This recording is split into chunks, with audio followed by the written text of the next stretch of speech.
Bien-aimés, je vous salue dans le nom du Seigneur Jésus-Christ pour cette nouvelle journée que Dieu nous accorde. Ensemble, nous allons commencer par le bénir et lui demander de prendre le contrôle de ce temps de prière et de partage. Seigneur, nous voulons te rendre gloire parce que tu nous as protégés toute la nuit. Ce matin, nous voulons que tu nous donnes la force du buffle. Ce matin, nous voulons que tu restaures nos âmes. Ce matin, nous voulons que tu puisses nous visiter, nous conduire, que tu puisses nous enseigner toutes choses. Tu es l'alpha et l'oméga, le commencement et la fin. Nous voulons te recommander cette matinée. Dirige-nous, parle-nous. Un mot suffit de ta part, une phrase suffit pour que nos vies changent, pour que nos vies soient impactées. Bénis cet instant.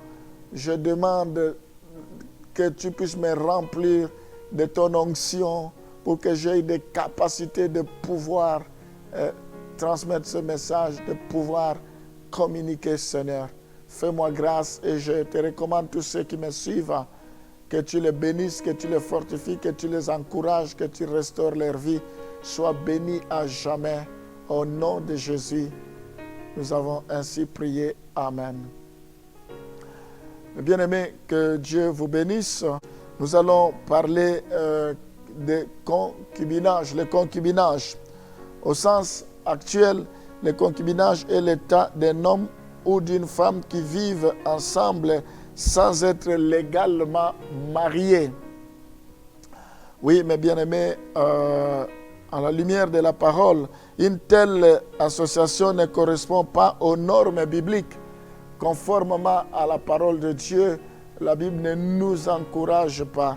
Donc nous ne pouvons pas vivre ensemble sans être légalement mariés. La Bible dit qu'il faut que le mariage soit honoré de tous, que le lit conjugal soit exempté de toute souillure. Donc Dieu tient beaucoup au mariage. Je disais, car la vie de deux concubins ressemble extérieurement à la vie d'un couple marié sans qu'ils aient publiquement affirmé leur accord avec les normes bibliques. Nous devons savoir affirmer si nous voulons nous marier. Nous avons vu les étapes. Il faut qu'il y ait une reconnaissance au niveau de famille. Il faut que nous allions jusqu'aux autorités civiles pour légaliser, pour reconnaître notre union. Et pour ceux qui sont des chrétiens, ils vont à l'église pour associer Dieu. Donc je disais que ceux qui ne prient pas, ça ne veut pas dire que leur mariage n'a pas de valeur par rapport au mariage des chrétiens. C'est faux. Leur mariage a aussi de valeur. Donc ce qui est important ici, c'est que nous ne devons pas nous mettre en concubinage sans pour autant honorer, sans pour autant affirmer notre accord par rapport aux normes bibliques, en particulier l'indissolubilité de leur union. Donc nous devons associer Dieu et nous devons aller devant les autorités pour qu'ils puissent reconnaître notre union. Devant Dieu, ils vivent dans le péché. Alors, pour ceux qui sont des chrétiens, le terme qui est utilisé pour le concubinage, c'est le péché. Nous savons très bien, la Bible dit, le salaire du péché, c'est la mort. Nous connaissons très bien l'histoire de la femme samaritaine. Elle vivait avec une personne. Quand Jésus lui a dit, va m'amener ton mari, il a dit, je n'ai pas de mari, même celui que j'ai, ce n'est pas mon mari. Donc il avait des problèmes. Il y a des unions que Dieu ne reconnaît pas. Donc cette femme, Jésus lui a dit, mais par le passé tu as eu autant des hommes, mais même celui que tu as aujourd'hui, ce n'est pas ton mari. Donc nous devons nous conformer à la parole de Dieu.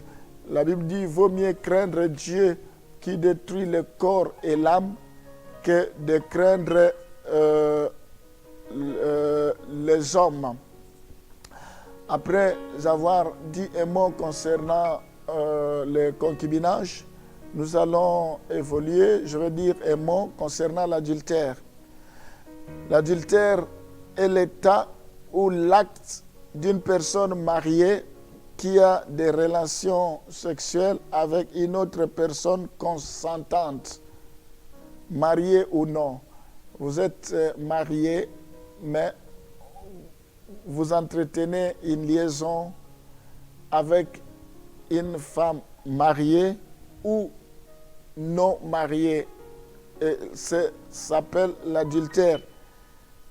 Je disais l'adultère est l'état ou l'acte d'une personne mariée qui a des relations sexuelles avec une autre personne consentante, que son conjoint légal. Donc, c'est une autre personne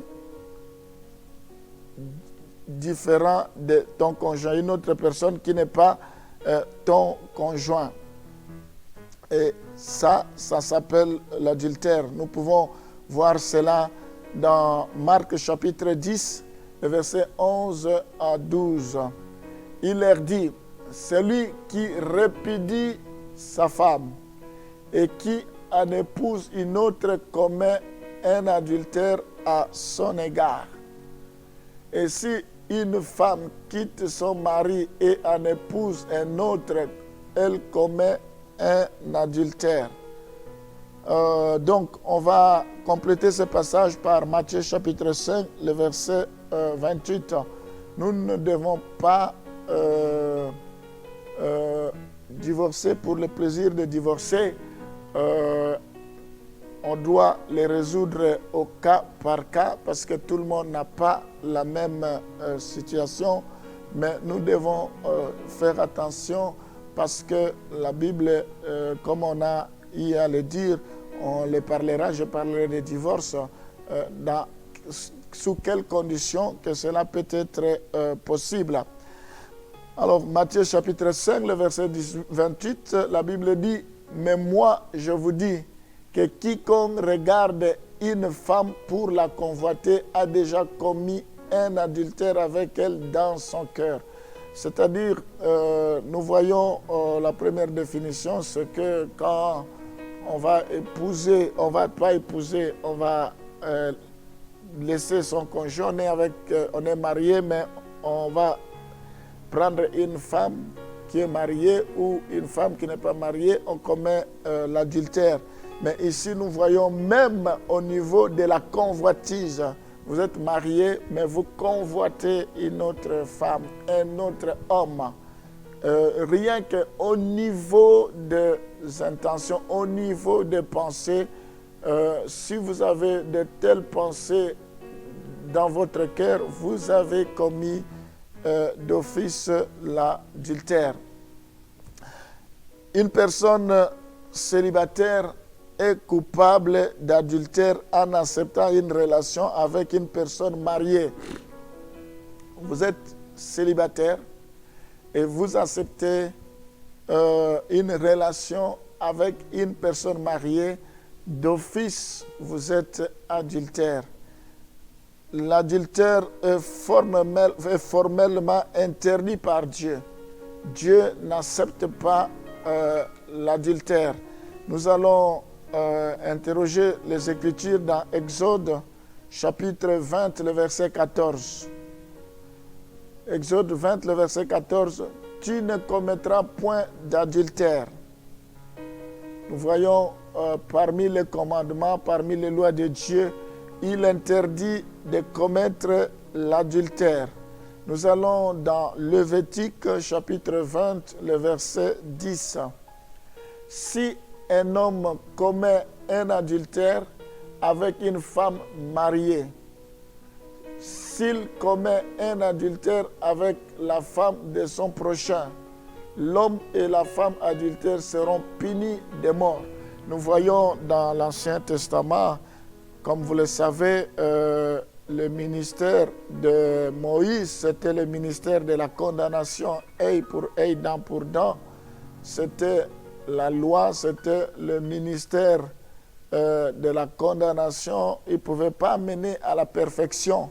Mais Jésus-Christ, il est venu avec un ministère de réconciliation. Il est venu avec la grâce et la vérité. Nous voyons ici que autant l'adultère est condamné et condamnable dans l'Ancienne Alliance, autant il est aussi condamnable dans la Nouvelle Alliance. Donc, Dieu condamne l'adultère. Nous allons vérifier dans Lévitique, c'est Lévitique que nous venons de lire.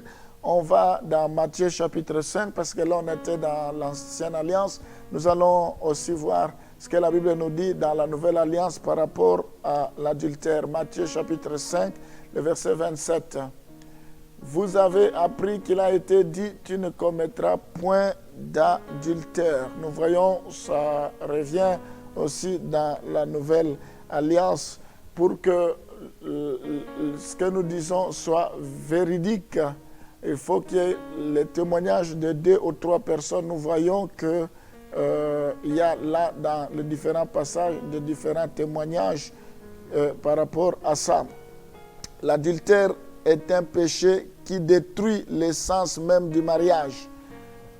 L'adultère, c'est un péché puisque les 2 conjoints sont considérés comme une seule chair devant Dieu. Quand on s'attache à une prostituée, on devient une seule chair avec elle. Quand on s'attache à son conjoint, à sa conjointe, on devient une seule chair. Et quand on s'attache à une tierce personne, on devient une seule chair et ça, c'est condamnable. Oui, mes bien-aimés, nous voulons prier pour l'adultère, l'esprit d'adultère. Nous avons vu que l'adultère est l'état ou l'acte d'une personne mariée qui a des relations sexuelles avec une autre personne consentante, une personne mariée ou non. L'adultère, comme nous avons vu, Dieu ne veut pas l'adultère. La Bible dit aucun adultère n'héritera le royaume des cieux. Nous allons prier parce que c'est un esprit, nous devons s'attaquer à cela. Nous allons chasser cet esprit d'adultère dans le nom de Jésus. Oui, Seigneur, des couples souffrent à cause de l'adultère, à cause des portes qui sont ouvertes dans le nom de Jésus. Toi, esprit d'adultère, dégage, sépare-toi maintenant dans la vie de tous ceux qui sont mariés, mais qui laissent leurs épouses, qui laissent leurs époux pour aller en dehors du mariage, dans le nom de Jésus.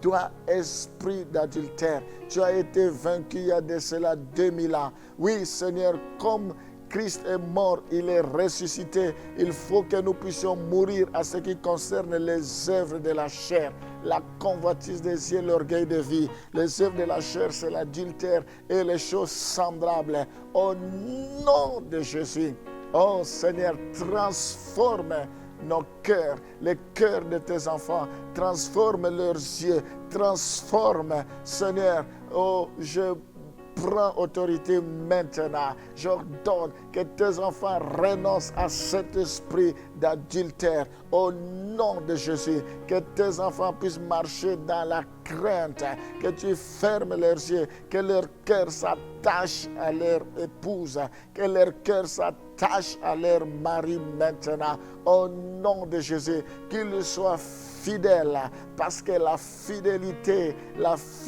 c'est une vertu dans le mariage. Ils doivent être fidèles l'un envers l'autre et vice-versa. Seigneur, répands la fidélité, ça fait même partie de l'un des fruits de l'esprit, la fidélité. Je prie, Seigneur, pour que les couples s'entendent, parce que ça, c'est une source de problèmes, c'est une porte qui s'ouvre et la Bible dit ne donnez pas l'accès au diable, résistez au diable, il fuira loin de vous. Je ferme toutes ces brèches dans la vie de chacun de tes enfants qui m'écoutent, qui me suivent à ces moments. Au nom de Jésus, que tu leur donnes la force, que tu puisses combattre pour eux. Seigneur, je prie maintenant pour que l'amour qui manquait à l'égard de son épouse ou de son époux, que cela leur soit accordé, qu'ils s'aiment encore davantage. Je prie pour que l'homme soit attentif aux besoins de son épouse et vice-versa, Seigneur. Je prie pour qu'il trouve le bonheur, qu'il ne regarde pas ailleurs. Oh Seigneur, je prie pour l'unité, la consolidation. Je prie pour qu'il devienne réellement une seule chair, qu'il soit sincère, qu'il marche dans ta crainte. Fais-les grâces maintenant, au nom de Jésus. Oh Seigneur, je bénis tous les couples maintenant, que l'adultère n'ait pas de place. Sur la croix, tu as dit, tout est accompli. Tu as marché sur les ordonnances qui nous condamnaient, Seigneur. Au nom de Jésus, esprit d'adultère, libère la vie de tes enfants. Sépare-toi de tes enfants maintenant, dans le nom de Jésus. Tout esprit d'hypocrisie, de mensonge, de tricherie, au nom de Jésus. Oh Seigneur, que tu puisses te lever maintenant pour que l'on sache que c'est toi qui es Dieu. Je chasse tout esprit d'adultère au nom de Jésus, au nom de Jésus, au nom de Jésus. Toute semence qui n'a pas été semée par ton Père, que cela soit déraciné, déraciné dans leur vie, déraciné dans leur vie, déraciné dans leur vie. Je veux implorer ta grâce, là où le péché abonde, la grâce surabonde. Répands ta grâce dans leur vie, restaure leur vie, Seigneur. Oh, sois glorifié, Seigneur. Gloire te soit rendue, qu'ils ne puissent pas céder, quelle que soit la tentation. Tu as été tenté, mais tu n'as jamais péché. La tentation n'est pas un péché, mais c'est quand elle est consommée, cela devient un péché. Aucune tentation nous est survenue qui ne soit humaine. Si cela dépasse notre force, tu ne permettras pas. La Bible dit, avec la tentation, tu disposeras aussi un moyen pour que nous puissions nous en sortir. Oh, dispose un moyen pour que tes enfants puissent s'en sortir. Oh Seigneur, que la victoire soit de leur côté. Fais-les grâces maintenant. Enlève sur leur chemin tous les pièges, tous les obstacles, les stratégies de l'ennemi. Que cela échoue dans le nom de Jésus. Que cela échoue maintenant au nom de Jésus. Je résiste à cet esprit de ne plus exercer son influence dans la vie des couples maintenant. Je proclame la victoire. Je prophétise la victoire au nom de Jésus. Je prophétise l'amour dans les couples, Seigneur. Que la gloire te revienne, que le lit conjugal soit exempté de tout tir, que le mariage soit honoré, soit loué, soit béni à jamais. Je proclame la victoire sur l'esprit d'adultère maintenant, l'esprit d'infidélité, l'esprit de séduction. Je détruis cela maintenant.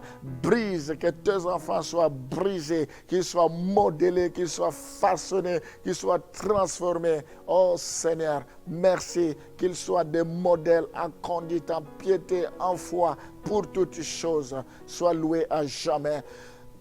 Dans le nom de Jésus, nous t'avons ainsi prié. Je prie pour tous ceux qui sont concernés, qui traversent cette situation. J'implore ta grâce. Tu agis de loin tout comme de près, quel que soit l'endroit où ils sont. Je m'associe à leurs prières. Je prie pour que tu les délivres. Si tu envoies la parole et la parole guérit, opère les miracles, délivre-les maintenant. Manifeste-toi, Seigneur, que ce qu'ils ont vécu par le passé n'existe plus maintenant. Je viens prophétiser un nouveau vent, une nouvelle saison dans leur vie. Oh Seigneur, manifeste-toi. La Bible dit, la Bible nous dit, ne vous souvenez plus aux événements passés, car je vais faire une chose nouvelle sur le point d'arriver. Tu fais chaque chose bon à son temps. Tout concourt auprès de ceux qui aiment Dieu. Sois glorifié, bénis-les maintenant. Au nom de Jésus, nous t'avons ainsi prié. Amen.